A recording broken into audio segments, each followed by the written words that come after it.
Hello children, welcome to SS Primary Mathma. இன்னைக்கு என்ன topic பார்க்க போகிறோம் அப்படின்னா ஜியோமெட்ரிக்கல் கான்செப்ட். அதுக்கு முன்னாடி this video is sponsored by BuyMode e-shopping mobile app. Okay, நம்ம டாபிக் உள்ள போகலாம். பேசிக் ஜியோமெட்ரிக்கல் கான்செப்டில் நம்ம 5 இது பார்க்க போகிறோம். 5 ஷேப்ஸ். ஃபர்ஸ்ட் ஒன் வந்து ஒரு டாட். அது வந்து என்னதுன்னா பாயிண்ட். பாயிண்ட் அப்படின்னா it is a mark position location. அதாவது இது எங்கே யூஸ் பண்ணுவோம் அப்படின்னா ஒரு பர்டிகுலர் ஒரு பாயிண்ட்டை, ஒரு குறிப்பிட்ட ஒரு இடத்த வந்து சொல்கிறதுக்காக இந்த டாட் வந்து யூஸ் பண்ணுவோம். அதாவது இந்த பாயிண்ட் இது வந்து ஒரு பொசிஷன். இது வந்து இந்த ஷேப் வந்து இந்த பொசிஷனில் இருக்குது, இல்லை இந்த இடம் வந்து இதை குறிப்பிடுது அப்படின்னு சொல்லும்போது ஒரு பொசிஷனையோ இல்லை லொக்கேஷனையோ சொல்கிறதுக்கு இந்த பாயிண்ட்டுன்னு யூஸ் பண்ணுவோம். நெக்ஸ்ட் ஷேப் வந்து ஒரு ஃப்ளாட் சர்ஃபேஸ்.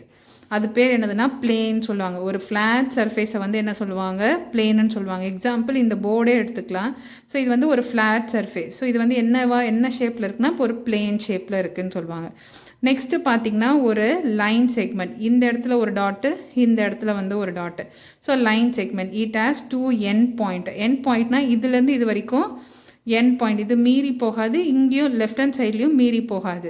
ஸோ இது வந்து ஒரு 3 சென்டிமீட்டர் 5 சென்டிமீட்டர் ஸ்கேல் வச்சு நம்ம ட்ரா பண்ணும்போது வர லைன் தான் லைன் செக்மெண்ட். ஸோ ரெண்டு சைடுமே வந்து ஃபிக்ஸ்டு பாயிண்ட்டு, எண்ட் பாயிண்ட் முடிஞ்சிடும், இது தாண்டி போகாது. ஓகேவா? ஸோ அதை பேர் என்ன சொல்லுவாங்கன்னா லைன் செக்மெண்ட். ஓகேவா? இது பேர் என்ன சொல்லுவாங்க, லைன் செக்மெண்ட். நெக்ஸ்ட்டு வந்து இனிஷியலில் ஒரு ஃபிக்ஸ்டு பாயிண்ட் ஒரு டாட்டும், அப்படியே ஆப்போசிட்டில் பார்த்தா ஒரு ஆரோ மார்க்கும் இருக்கும். ஸோ இது வந்து என்னதுன்னா ray. One end it has 1 end point. அதாவது ஒரு எண்டு பாயிண்ட்டும் அதர் 1 எண்ட்லெஸ் பாயிண்ட். இன்னொன்று வந்து எண்ட்லெஸ். இது வந்து போயிட்டே இருக்கும், இங்கே தான் ஸ்டாப் ஆகும் அங்கே தான் ஸ்டாப் ஆகும்னு கிடையாது. ஸோ இது வந்து எண்ட்லெஸ், இதுக்கு முடிவே இல்லை, இது போயிட்டே இருக்கும்.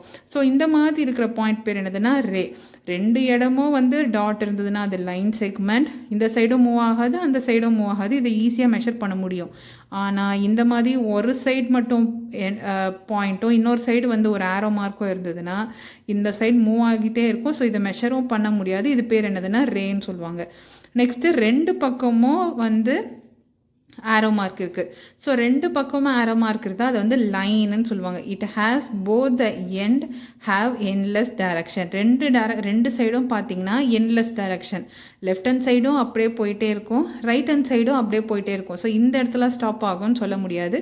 ஸோ இது வந்து ரெண்டு சைடுமே எண்ட்லெஸ் பாயிண்ட். ஸோ இது வந்து அப்படியே போயிட்டே இருக்கும். ஸோ ரெண்டு சைடும் வந்து டாட் இருந்ததுன்னா அது வந்து line segment. It can be measure பண்ண முடியும். எண்ட் பாயிண்ட்ஸ் இருந்ததுன்னா ஒரு சைடு மட்டும் எண்ட் பாயிண்ட்டு, இன்னொரு சைடு வந்து ஆரோ மார்க் இருந்ததுன்னா அது ரேன்னு சொல்லுவாங்க. அது வந்து ஒரு எண்டு பாயிண்ட், இன்னொன்று வந்து எண்ட்லெஸ் பாயிண்ட். ரெண்டு சைடுமே ஆரோ மார்க் இருந்ததுன்னா அது வந்து எண்ட்லெஸ்ஸு, ரெண்டு சைடுமே வந்து ஆரோ மார்க் போயிட்டே இருக்கும். ஸோ இது வந்து லைன்னு சொல்லுவாங்க. ஸோ இங்கே பார்த்தீங்கன்னா டாட்ன்னு ரெப்ரசன்ட் பண்ண வந்து எண்ட் பாயிண்ட், அந்த இடத்துல முடிஞ்சிருதுன்னு அர்த்தம். இந்த மாதிரி ஆரோ மார்க் இருந்ததுன்னா அது வந்து எண்ட்லெஸ் டைரக்ஷன், அதாவது போய்கிட்டே இருக்கும், அது வந்து முடியவே இல்லைன்னு அர்த்தம்.